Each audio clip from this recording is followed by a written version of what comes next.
یا شفیع المذنبین۔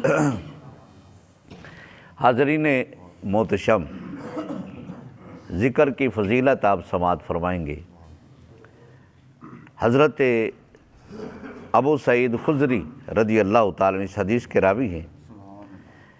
فرماتے ہیں کہ امام الانبیاء حضرت محمد مصطفیٰ صلی اللہ علیہ وسلم آپ نے ارشاد گرامی فرمایا کہ حضرت موسیٰ کلیم اللہ علیہ السلام نے اللہ رب العزت کی بارگاہ میں عرض کی، مولا مجھے کوئی ایسا وظیفہ بتا دیں کہ میں ہر وقت تجھے یاد کرتا رہوں۔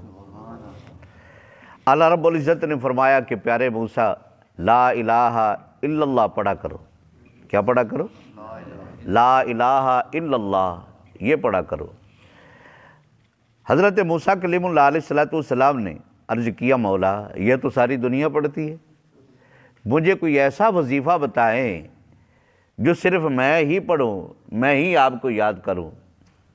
اللہ رب العزت نے فرمایا، پیارے موسیٰ آپ کو کیا معلوم کہ میں نے لا الہ الا اللہ میں کیا کچھ رکھا ہے؟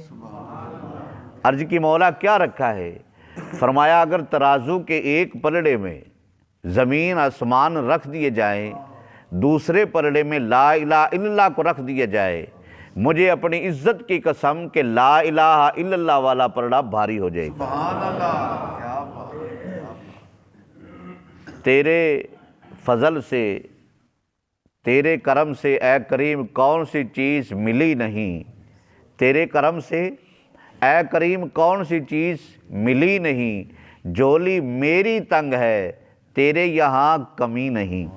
اللہ رب العزت آپ کو ہم سب کو عمل کرنے کی توفیق و رفیق عطا فرمائے۔ الصلاۃ والسلام علیکم سیدی یا رسول